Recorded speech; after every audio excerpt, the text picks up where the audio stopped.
Hey, welcome back to RamZland. Today I want to show you how to power a digital clock with just a few baby potatoes. Check this out.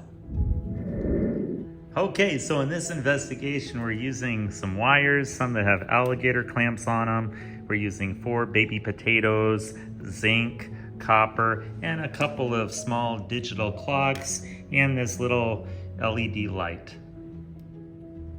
The first step is to put zinc on one side of your potato and copper on the other side for each of the potatoes that you're going to connect.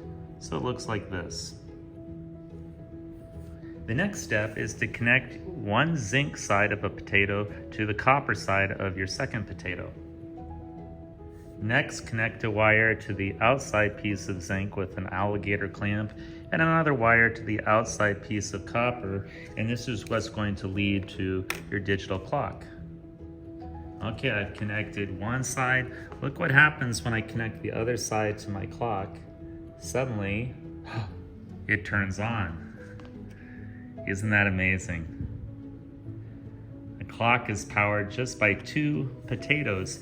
Each potato is generating about ½ a volt of electricity.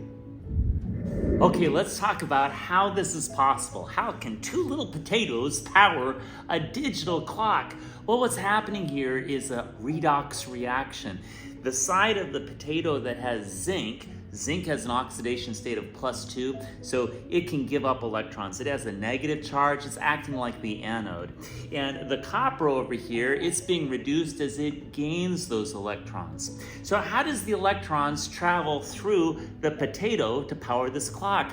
Well, the potato is like an electrolytic solution in that it has different kinds of salts in it. It has phosphoric acid in it that allows those electrons to travel from the negative zinc to the positive copper to power our clock. And 2 potatoes together create about a volt of electricity. But is that enough to power this little LED light?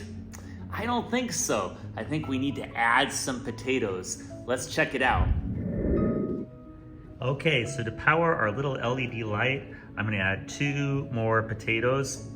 And I'm going to detach our clock over here. I'm going to add some wires that connect these 2 potatoes to these 2 potatoes. Okay, so now we have 4 potatoes hooked up, zinc to copper, zinc to copper, zinc to copper, and then these are the leads that are connecting to our LED light. All right, let's see if we can get that LED to flicker. Oh, there it goes. There it is. Just enough to turn it on for just a second there. It's flickering. So the galvanic cell is named after Luigi Galvani, who in 1791 published his research that involved the dissection of a frog. And as he dissected the frog, he connected a copper wire to the nerves in the frog's leg and a zinc wire to the muscle tissue, and he saw the lifeless frog jerk his leg. And he called this animal electricity. But what he was really observing was the spontaneous redox reaction of zinc giving up electrons and copper gaining those electrons.